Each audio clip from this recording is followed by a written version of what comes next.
Shalom, shalom, shalom, amados hermanos. Sean todos bienvenidos a este canal, retornando a las raíces de la fe. Le damos gracias al Eterno por permitirnos llevar su palabra hasta ti, por lo cual pedimos en el nombre de Yeshua que esta enseñanza te muestre la bondad del Eterno, su verdad que es perfecta, la cual quiere siempre el bien para ti. Te bendecimos tu casa, bendecimos tu familia, a tu esposo, a tus hijos. Pedimos al único que tiene el poder para transformar las cosas, que nos ayude a poder transmitir esta palabra para que pueda encontrar en ti la tierra fértil y deseada por Yahweh. Amén. Hoy vamos a terminar, o mejor dicho, a concluir el tema: ¿ha tapado Dios sus ojos a los abusos dentro del matrimonio? Y vamos a hacer un resumen de los videos anteriores, que si no lo has visto, te insto a que lo hagas. Iniciaremos con el Antiguo Testamento. Bien, primeramente vamos a leer la protección de la mujer bajo la ley de Moisés. Recuerde, hay dos videos anteriores, la cual tocamos el Antiguo Testamento, y este título está en uno de esos videos. Bien, vamos a buscar Éxodo capítulo 21, versículos 7-11. Aquí se da un evento en donde se vendían las hijas. Recuerde que en aquel entonces las familias que eran económicamente pobres, o sea, eran pobres, aquellas familias adineradas podían comprar esclavos, mujeres, y tomarlas como esclavas, como sierva o como esposa. Entonces, aquí se dan eventos en la cual, en una naturaleza caída, el Eterno tiene que legislar, tiene que darle una legislación a Moisés para poder tener un control y evitar así el abuso a las mujeres. Recordemos que en esta naturaleza caída, pues hasta el día de hoy la mujer ha llevado la peor parte. Así que vamos a leer en Éxodo capítulo 21, versículos 7-11. Y cuando alguno vendiere a su hija por sierva, no saldrá ella como suelen salir los siervos, si no agradare a su señor, por lo cual no la tomó por esposa, se le permitirá que se rescate, y no la podrá vender a pueblo extraño cuando la desechare. Mas si la hubiere desposado con su hijo, hará con ella según la costumbre de las hijas. Si tomare para él otra mujer, no disminuirá su alimento, ni su vestido, ni el deber conyugal. Y si ninguna de estas tres cosas hiciere, ella saldrá de gracia sin dinero. Bien, aquí se mencionan tres fundamentos, consideramos importantísimos, que es una base para el matrimonio. Son cosas importantes que no son negociables, ¿sí? Porque hay matrimonios que de repente el sustento lo lleva el hombre y a veces por cuestiones emocionales, pues limita tanto a la cónyuge o a los hijos al alimento. Entonces dice que aquí, si tomare para él otra mujer, terminando el versículo anterior, no podrá disminuir su alimento, ni su vestido, ni el deber conyugal. Tres cosas importantes. Aquí se está dando un caso. Aquí Dios permitía al hombre tener más de una mujer. Esto se estaba dando precisamente por la naturaleza caída, porque la mujer, pues al no encontrar la forma de poder sustentarse, se metía a la prostitución, era muy ultrajada, muy humillada. Y Dios permite solo bajo esta condición que una persona adinerada pudiera tener más de una esposa. En este caso, la mujer adicional que podía tener no podía ser desmejorada. Si él quería mantenerla, no podía tratarla como una mujer de segunda mesa. Él tenía que suplir alimento, tenía que suplir vestido y el deber conyugal. Esta palabra de deber conyugal es muy profunda. Yo creo que vamos a tener que hacer un video exclusivo solamente de deber conyugal, porque ahí abarca toda la responsabilidad que tienen ambos sujetos dentro del matrimonio.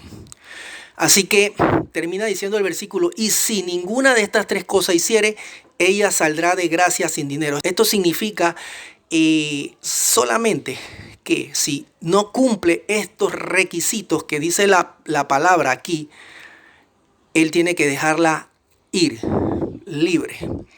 Entonces, ahora vamos a leer, esta era la condición de la mujer cuando era vendida por su familia a otra familia adinerada, como esclava, como sierva o como esposa. Entonces, vemos ahora la condición de una mujer cuando era botín de guerra. Usted sabe que cuando se daban las guerras en Israel, todos los pueblos pues tomaban su riqueza. El que salía vencedor tomaba las riquezas, los bienes, y también tomaban mujeres. Usted se puede imaginar, amado hermano, amada hermana que me escucha, si Dios no tuviera cuidado de esto, las atrocidades que se pudo haber hecho con las mujeres en aquel entonces. Pero sin embargo, Dios tiene cuidado de la mujer desde el principio de la creación. Dios ha tenido cuidado de la mujer. Y aquí podemos verlo. Deuteronomio 21 del 10 al 14. Cuando salgas a la guerra contra tus enemigos y el Señor tu Dios los entregue en tus manos, y los tomes en cautiverio, y veas entre los cautivos una mujer hermosa y la desees, y la tomes para ti por mujer, la traerás a tu casa, y ella se rasurará la cabeza y se cortará sus uñas. También se quitará el vestido de su cautiverio, permanecerá en tu casa y llorará por su padre y por su madre por todo un mes. Después de esto podrás llegarte a ella y ser su marido, y ella será tu mujer. Pero sucederá que si no te agrada, la dejarás ir a donde quiera, mas ciertamente no la venderás por dinero ni la maltratarás. Escuche esto, ni la maltratarás porque la has humillado. Tremendo esto. Esta es otra práctica, amados, que no es difícil de imaginar, pero presenta a la vista un toque misericordioso de parte de Dios a la desagradable realidad de la guerra en los tiempos antiguos. Dios estaba llegando, recuerde, totalmente a una cultura caída, a una cultura violenta. Era un modo en los que salían victoriosos de la guerra, a menudo mataban a cualquier enemigo capaz de blandir una espada y hacían lo que querían con las mujeres y los niños. Por lo tanto, amados, era necesario esta legislación que era de naturaleza más que todo humanitaria. Según Moisés, incluso una mujer que era tomada como esposa de entre el botín de guerra debía recibir la protección de la ley. Esto es tremendo porque a pesar de que no era una mujer de Israel, era una mujer extranjera, ¿ve? Y al tomarla se podía considerar, pues, no era una mujer nacida en Israel, así que por lo tanto vamos a maltratarla. Sin embargo, a la vista de Dios, Dios toma cuidado de esa mujer, ¿ve? Y le da protección bajo esta ley. Dice, si su esposo llegaba a estar insatisfecho con ella, tenía que tratarla como a una esposa de entre su propio pueblo. No podía tratarla de otra forma diferente. No se le permitía someterla a tratamiento cruel. En vez de ello, la ley exigía al esposo que le diera a su esposa certificado de divorcio.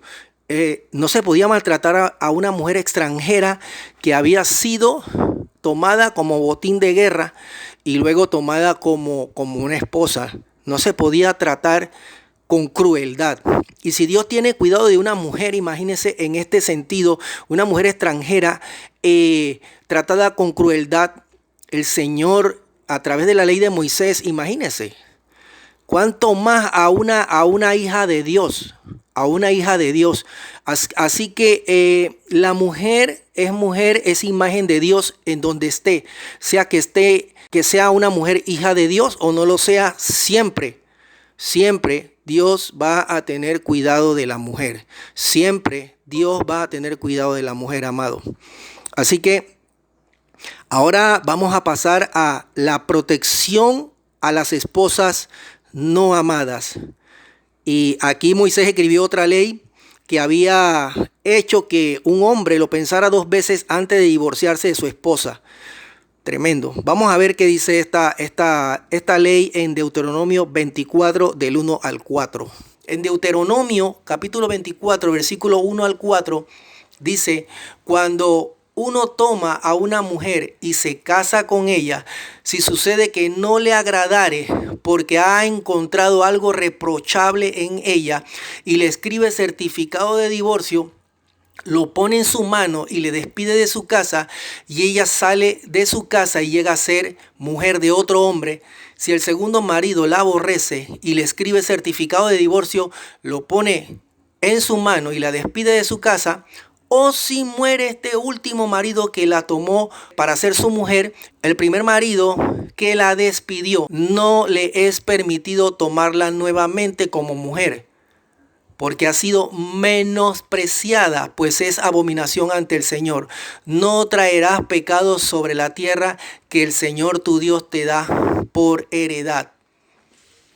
Aquí vemos que si encontrara algo reprochable, si el hombre le da carta de divorcio y esta mujer sale y se casa con otro y ese hombre le da carta de divorcio, al quedar libre ella, el primer marido no puede, por la ley se lo prohíbe, no puede volverla a tomar. ¿Por qué? Porque la ha menospreciado. Entonces debemos percibir que aparentemente esta ley no exigía realmente que el esposo demostrara que tenía motivos válidos para un divorcio. Tampoco sometía al hombre o a la mujer a una disciplina comunitaria. La única restricción que nosotros podemos ver era que el hombre que se divorciaba de su esposa de esta manera perdía el derecho, hermanos, perdía el derecho de volverse a casar con ella, si ella pues en el ínterin se había casado con otro hombre. Podemos notar algo igualmente aquí, que Moisés, vea esto, Moisés no está condenando al segundo matrimonio de la mujer, lo cual implica que esto no era una afirmación en cuanto a la condición moral de ella. No tenía que ver nada con la condición moral de ella después de su divorcio. Aquí no la están juzgando a ella. ¿Ve? Hoy en día vemos que sí, muchas personas hacemos juicio, tomamos la posición de jueces y hacemos declaraciones como que una hermana o un hermano está casado por segunda vez y le decimos que está en adulterio, amados. Le decimos, tú estás en adulterio. Cuando aquí vemos que en la ley de Moisés, la ley que Dios le dio a Moisés, esta mujer no está siendo condenada por su segundo matrimonio, por la persona de Moisés. Entonces vemos pues que en vez de ello el objeto de la ley era garantizar que ella nunca más fuera candidata a esposa para su primer esposo. Nunca más. Nunca más. Imagínense una mujer cuando cae en una carta de divorcio, se divorcia, ahí sufren muchas personas, sufre ella, sufren sus hijos, su familia, los propósitos, todos se caen. Entonces ese hombre al tiempo va a querer tomarla. El Señor dice que no puede. Aquí en la ley no se lo permitía. Entonces, ahora vamos a ver la protección de las mujeres víctimas de un divorcio injusto. Un divorcio injusto. Y para desarrollar este tema, en los videos anteriores, pues tomamos el libro de Malaquías. Y mire esto, dice rapidito, porque esto es un resumen para entrar en el Nuevo Testamento. En los días posteriores al exilio de Israel a Babilonia, algunos de los hombres de Judá, recuerde que comenzaron a divorciarse. La palabra dice divorciarse de sus mujeres y a casarse con adoradoras de otros dioses. Y esta condición social comprometía la salud espiritual de Israel, que los sacerdotes y los profetas de Dios expresaron alarma. Entre esos profetas que estaban cerca de Malaquías, que eran contemporáneos de Malaquías, estaba Esdras y Nehemías. Esdras era el sacerdote de Dios.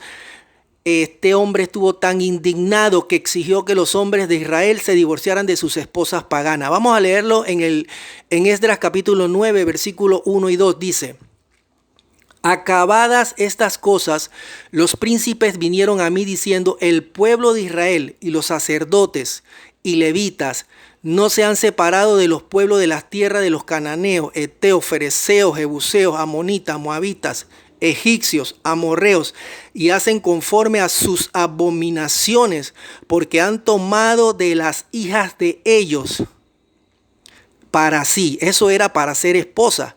Y para sus hijos, hacían con los hijos también, le presentaban esposas paganas.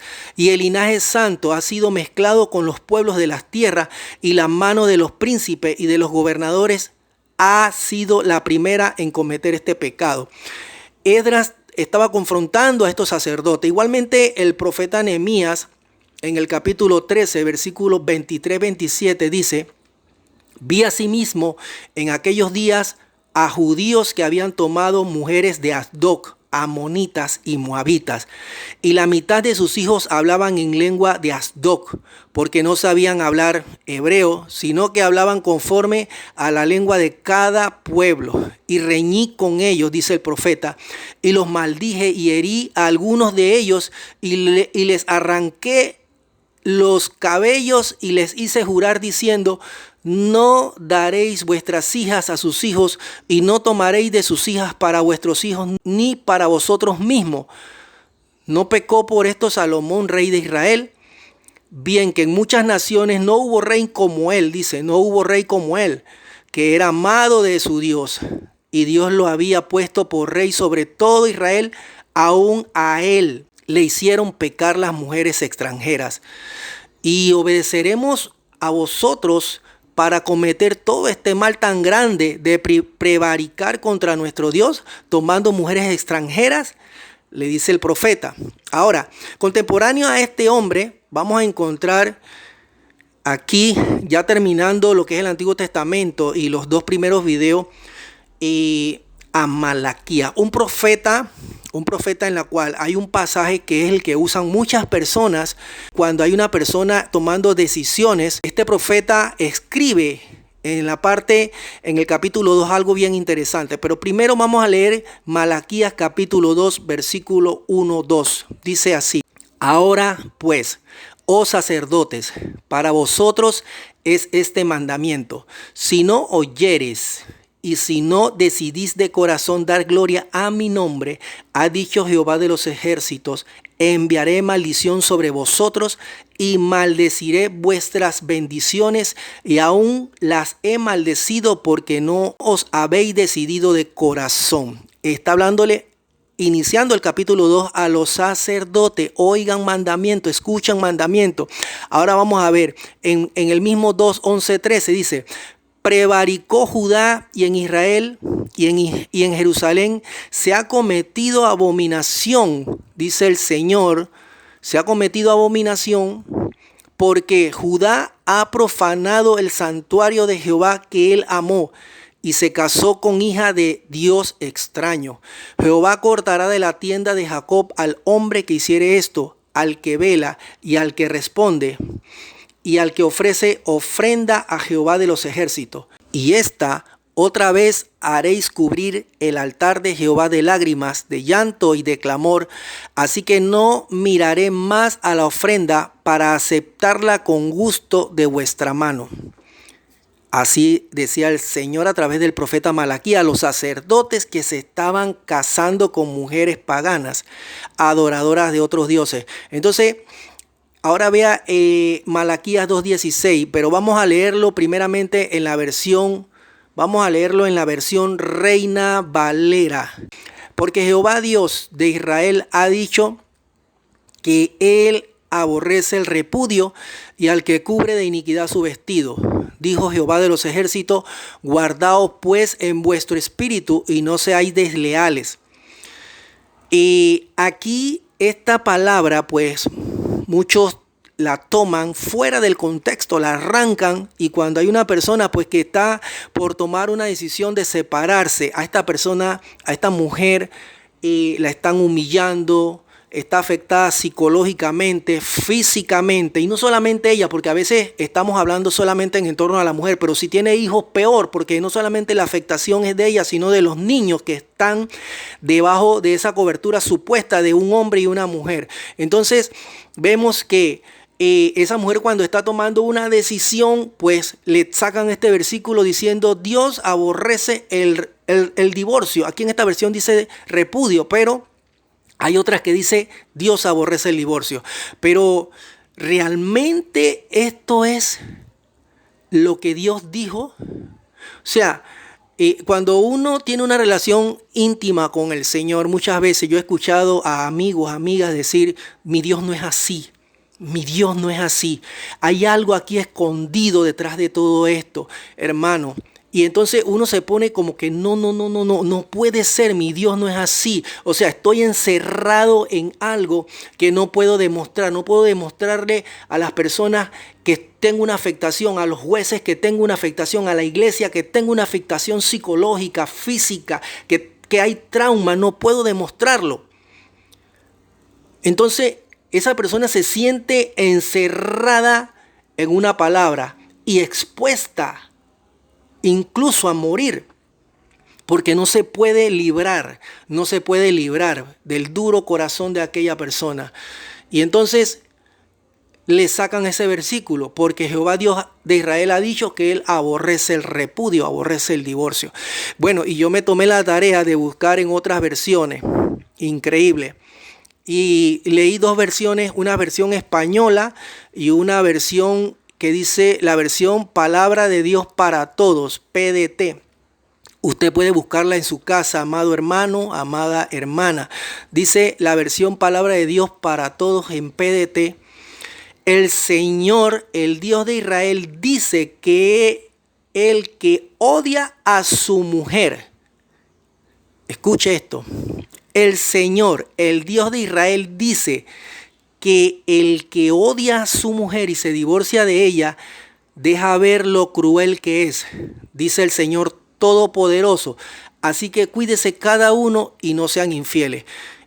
Esto cuando yo lo leí me voló los sesos, porque en mi corazón yo sabía que había algo escondido aquí, algo que no cuadra no escuadra con el corazón de Dios. ¿Cómo es que Dios está viendo a una mujer maltratada, una mujer que llora en las noches, que llora en las madrugadas, que llora todo el día, una mujer que no sabe qué hacer, que no encuentra salida y está encerrada en una palabra? Yo me quedé sorprendido porque dije, wow, esto no puede ser, esta versión será verdad. Y voy y busco una segunda versión española todavía. Entonces busco la versión española BLP.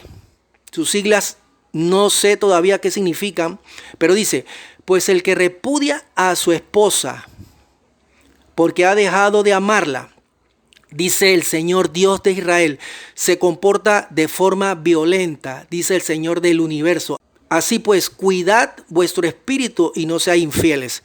Bueno, cualquiera dirá que, no, pero esas son versiones españolas, ¿de dónde las sacaste? ¿De dónde encontraste eso? Bueno, y todavía quedé pensando, porque siempre hay personas que dicen un porqué, aquellos dogmáticos, aquellos que se inclinan a la letra de la ley. Ahora vamos a ver algo de eso, a la letra de la ley. Y yo dije, bueno, ¿y qué tal si la busco en una Biblia hebrea? Voy a buscarla en una Biblia hebrea, amados. Y me sorprendió la Biblia hebrea, una Biblia hebrea Kadosh. Dice, porque si tú odias a tu esposa y te divorcias, dice Yahweh, el Elohim de Israel, entonces iniquidad cubrirá tus pensamientos, dice Yahweh. Por lo tanto, escuchen al Ruach HaKodesh y no la abandonen. Dice, porque si tú odias a tu esposa y te divorcias, aquí en las tres versiones no es Dios el que odia. El que repudia y el que odia es el hombre a su esposa. Entonces la Reina Valera, ¿cómo pudo haber puesto de que Dios odia el divorcio? De que Dios aborrece el divorcio. Esto es tremendo. Vemos, hermanos, que el Eterno ha amado el matrimonio siempre y ese es su ideal. El ideal de Dios siempre ha sido que no haya divorcio. Pero cuando se dan abusos graves en donde la integridad física y la psicología humana están en juego dentro del matrimonio, que ponen en riesgo todo esto, se ordena, dice, a ese hombre, vemos cómo Dios le ordena a un hombre dejar a esa mujer según los principios establecidos, dejarla en Éxodo, capítulo 21, versículos 7 al 11, dejarla, los tres principios, alimento, vestido y deber conyugal. Esta palabra de deber conyugal no solamente es la relación sexual, oídas psicólogos decir que esa sexualidad empieza desde la mañana, desde un buenos días, mi amor. Desde cuando esa mujer o esa persona te sirve algo, te da algo, no es porque te ama, no es porque está obligada. Esa mujer te lava la ropa, es porque te ama, no es porque tiene una obligación contigo. Entonces, hay que tratarla bien, hay que tratarse bien dentro del matrimonio. Eso es deber conyugal. Cuando falta esto, cuando empiezan los gritos, el agravio, el insulto, entonces el deber conyugal está temblando. Está temblando esto y pone en riesgo el matrimonio. Ahora veamos eventos del Nuevo Testamento. Esta es la parte donde vamos a llegar, porque muchos dirán, bueno, pero es que eso era, ¿verdad? Aquellas personas que todavía hasta aquí podrán decir en lo que están escuchando, no, pero ese es el Antiguo Testamento. Amados, el Antiguo Testamento. Bien, ahora vamos a ver, hermanos, eventos en el Nuevo Testamento. Que muchos, pues, hay algunos pasajes que malinterpretan queriendo ponerse igual que los fariseos, porque a veces tomamos igual el puesto de los fariseos. Los fariseos, ¿qué hacían? Querían poner a Yeshua en contra de la legislación que Dios le dio a Moisés. Los querían poner en contra, como prueba, lo andaban probando para ponerlo en contra de lo que Moisés le había dicho. Por lo menos en lo que habíamos hablado arriba, en Levítico y el libro de Deuteronomio. Pero vamos a ver primero algunos aspectos históricos que solo mencionaremos. Vamos a mencionarlo solo, porque no podemos profundizar por cuestión de tiempo. Mire, en el Imperio Romano habían adoptado muchas costumbres. Acuérdense que el Imperio Romano fue un imperio conquistador. Y uno de los países que ellos conquistaron fue la ciudad de Grecia. Grecia era la cuna del pensamiento en aquel entonces. Y ellos tenían muchos dioses y tenían muchos filósofos y pensamientos. Bueno, todas estas cosas el Imperio Romano las adoptó. Y no aparecen en la Biblia, ¿verdad? Estas cosas no aparecen en la Biblia. Uno se da cuenta de todas estas cosas es por las fuentes extrabíblicas que aparecen. Dice, y que solo sabríamos, pues realmente si realizamos una investigación de fuentes extrabíblicas, las cuales nos ayudarían a entender pasajes que hoy son de muchas polémicas. Nombremos solo algunos eventos históricos y culturales de la época del primer siglo. Vamos a buscar solamente algunas cosas que nos interesan en esta línea del matrimonio, de lo que tiene que ver los sujetos que están dentro del matrimonio, el hombre y la mujer. Y había algo, mire esto. Por ejemplo, vamos a hablar de la filosofía. Usted que está allí, escuche, yo espero que usted haya buscado su Biblia, su cuaderno, donde apuntar. Después que yo termine, usted busque e infórmese si lo que yo le estoy diciendo es verdad. Es importante. Hay muchas personas que dicen, no, con la Biblia a mí me basta. Pero hay eventos que se dieron y que están escritos en fuentes extrabíblicas que nos ayudan a poder entender qué fue lo que realmente el autor dijo a ese auditorio específico.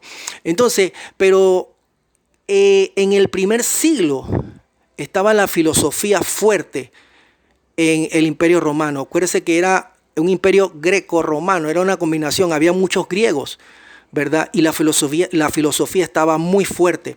Dice, la filosofía estaba tan fuerte en ese tiempo, y pensadores como Sócrates, como Platón, como Aristóteles, estos hombres pues sabemos que son mucho antes de la época de Cristo, de 300 años, 200 años antes de Cristo.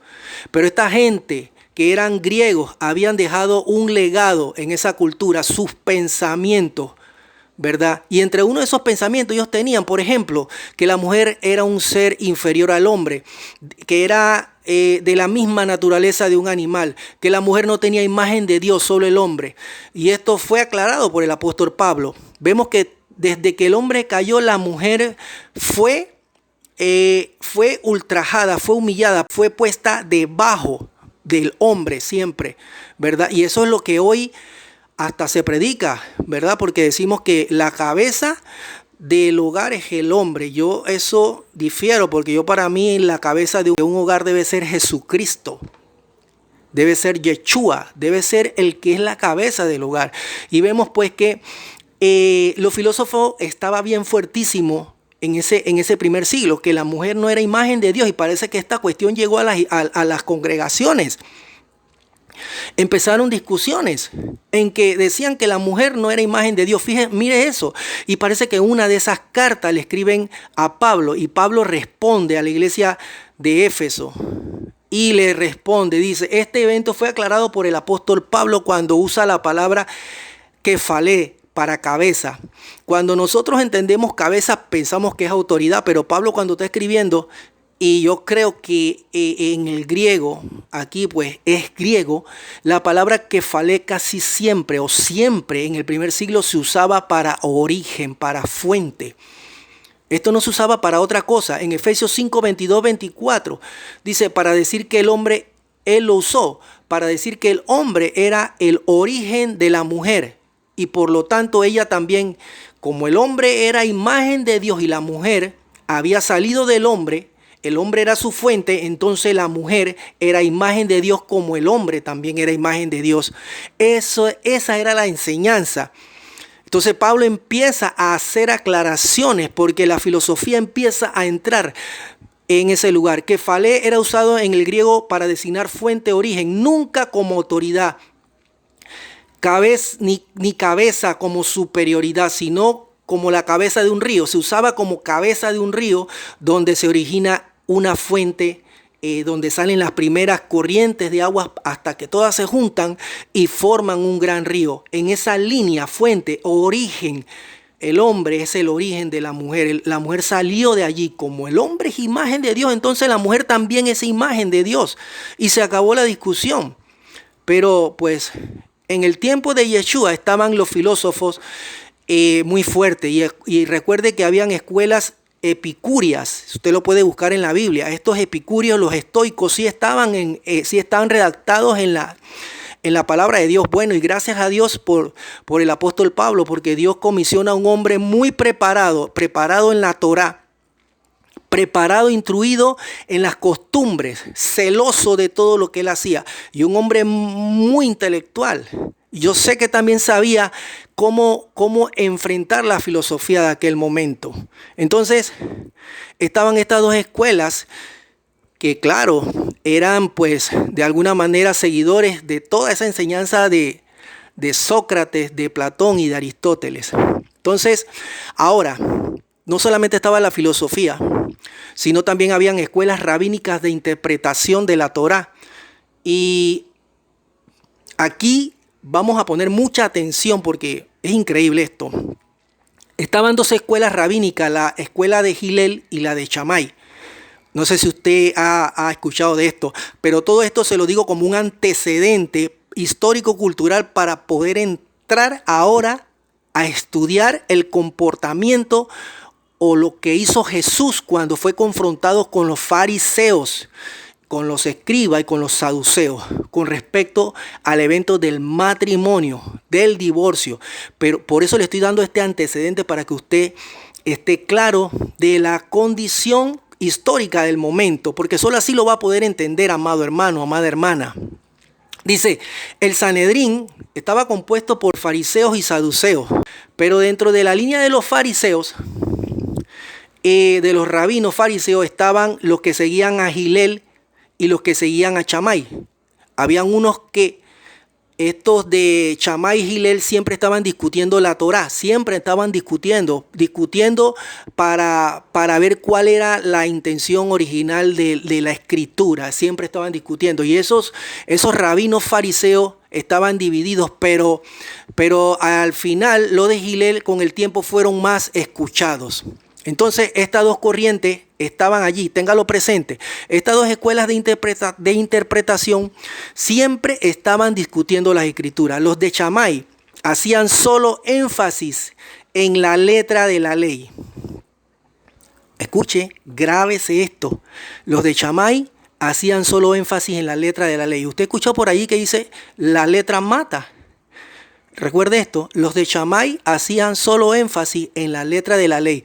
Y los de Hillel hacían énfasis al espíritu de la ley. O sea, siempre profundizaban más ¿verdad? Sabiendo que la ley fue dada para ser una bendición y guardar la vida del hombre. O sea, no es posible que tú veas a un hombre en una cuneta y porque era día de reposo tú no lo podías sacar. Los de Chamay, ¿qué decían cuando se daba esta cosa? Que eso no se podía hacer, pero los de Gilel sí. Los de Gilel iban más al espíritu de la ley, a lo más profundo, porque la intención de la ley siempre fue bendecir y cuidar para que el hombre estuviera bien. Ahora bien, quiero que escuche algo y que preste atención a esto porque es bien importante y porque se trata de dos escuelas rabínicas de interpretación y hay una línea que es bien interesante y bien importante que usted la conozca, que es la línea de Gilel. Este rabino, conocido como un gran maestro de la ley, llegó a ser presidente del Sanedrín. En el primer siglo dejó un legado muy influyente, ya que dejó excelentes y buenos discípulos. Y uno de ellos, para nuestra sorpresa, amados, es su nieto, sí, su propio nieto llamado Gamaliel. ¿Usted sabe quién fue Gamaliel? Yo creo que si usted enseña, usted es líder, usted sabe que Gamaliel fue el maestro del apóstol Pablo. Pablo se sentía orgulloso al decir: yo fui enseñado a los pies de Gamaliel.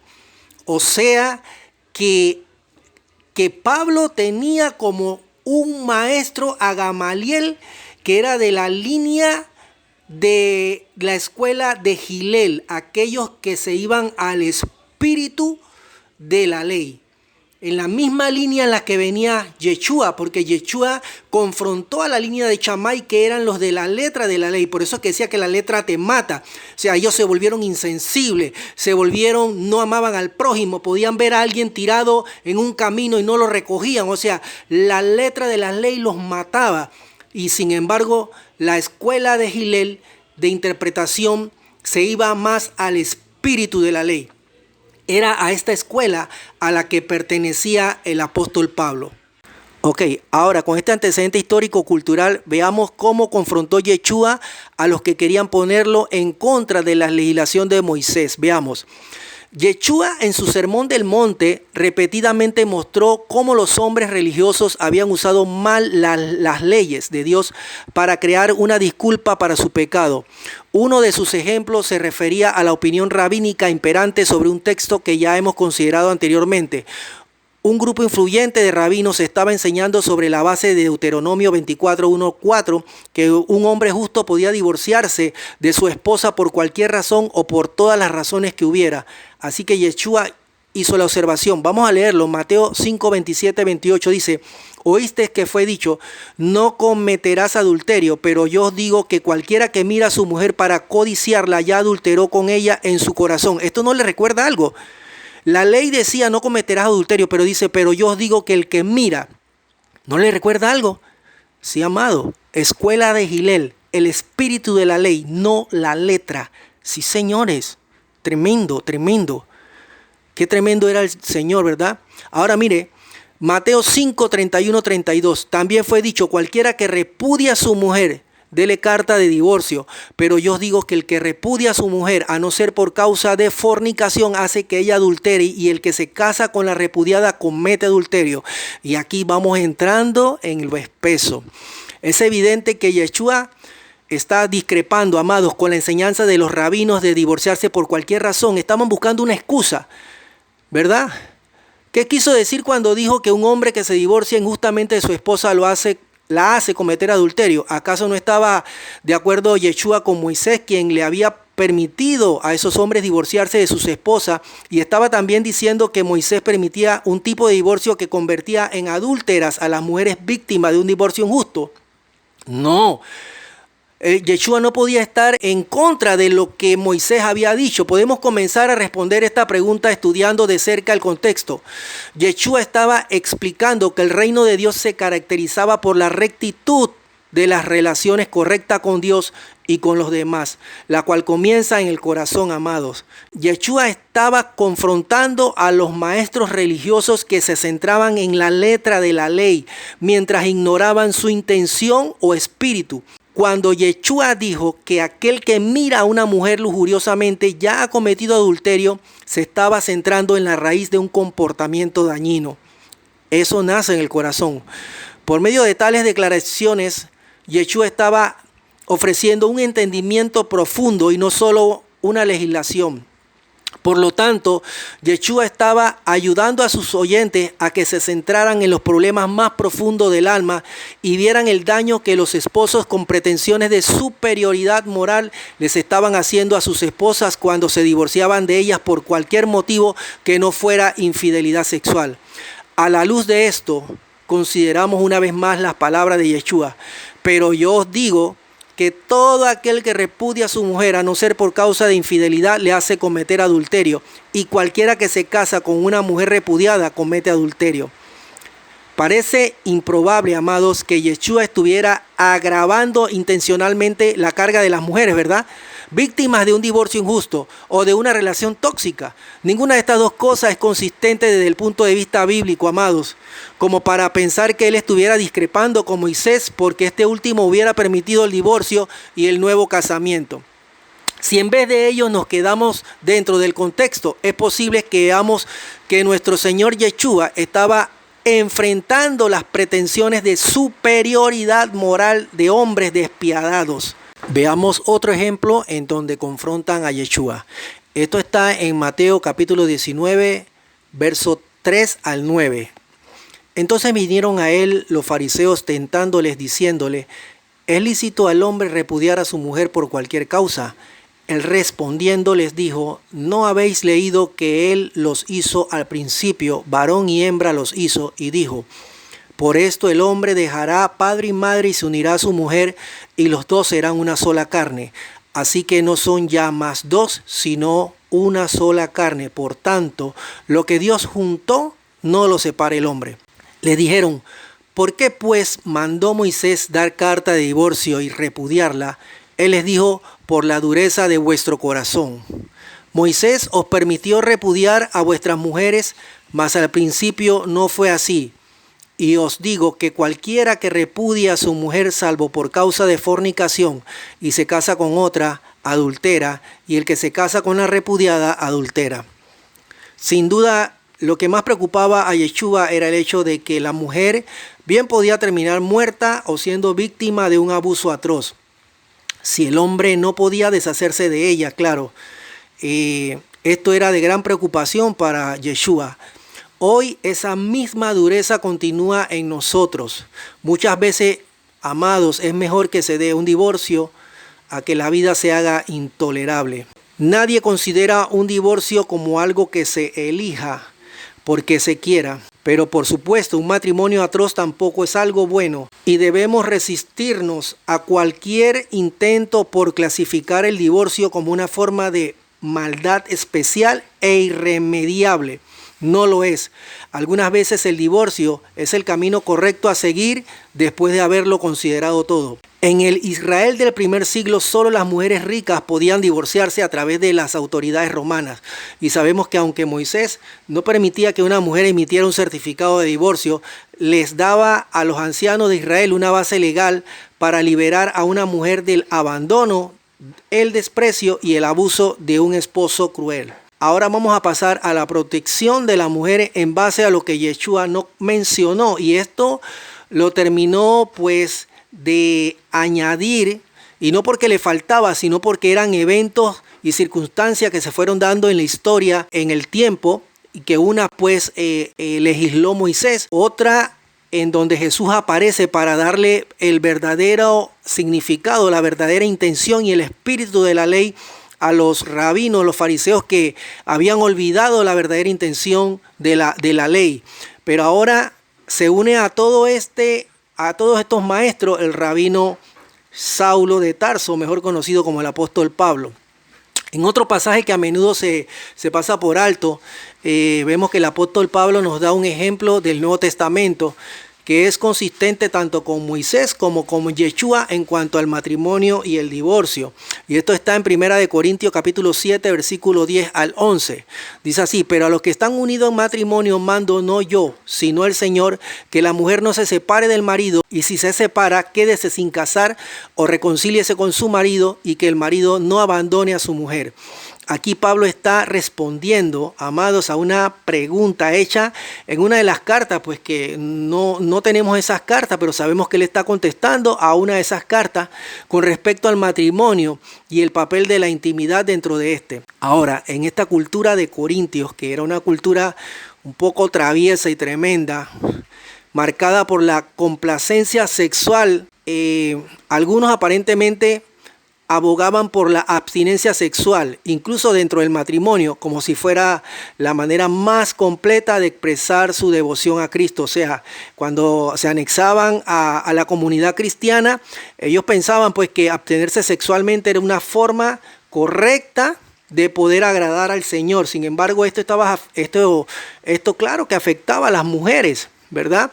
Y muchas veces esto se volvía un problema dentro de los matrimonios de aquel entonces. Entonces, he aquí en esta línea de ideas que el apóstol Pablo le da respuesta. Entonces dice, la respuesta de Pablo en esta dirección fue tanto idealista como práctica, amados. Dijo que desearía que todas las personas pudieran ofrecerle una devoción sin distracción a Cristo, pero también era lo suficientemente realista como para saber que se requiere de una gracia especial para vivir en un estado de soltería. Por lo tanto, recomendaba el matrimonio y la intimidad conyugal para aquellos que no podían ofrecerle una devoción inquebrantable a Cristo sin estar abrumado, usted sabe, por la tentación sexual. Es en este contexto que el apóstol Pablo insta a las esposas a no divorciarse de sus esposos.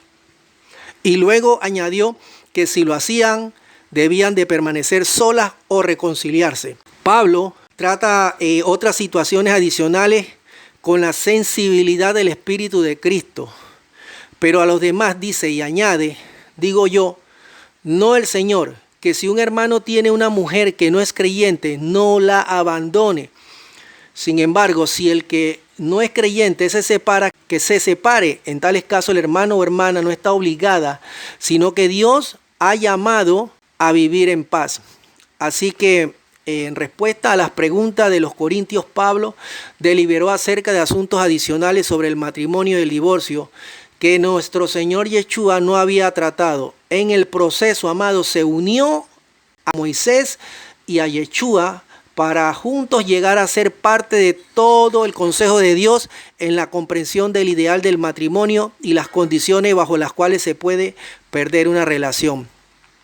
Queremos añadir que este canal bíblico no está de acuerdo con el abuso dentro del matrimonio y creo que nadie en esta tierra lo está. Y si tú estás en alguna condición de riesgo, busca ayuda inmediata de las autoridades. Ora al Señor, nuestro Rey Yeshua, y agota todos, amado, todos los recursos que tengas a la mano. No dejes que jueguen con tus emociones. Cuando las emociones se alteran, afectan directamente al cuerpo humano, provocándole enfermedades inmediatas. Ama a tus hijos, a tu esposa, a tu esposo, y haz de tu hogar el Edén que Dios siempre quiso. Invita a Yeshua a que se haga una realidad en tu vida. Amén. Si este video te ha bendecido, recuerda suscribirte, tocar la campanita y hacer un comentario. Además, si conoces a alguien que está afectado o encerrado en alguna de las condiciones que mencionamos, no dudes en enviárselo. Sabes que le será de mucha ayuda. Así que me despido de ustedes, su hermano Enrique Hernández, de Retornando a las Raíces de Nuestra Fe. Shalom.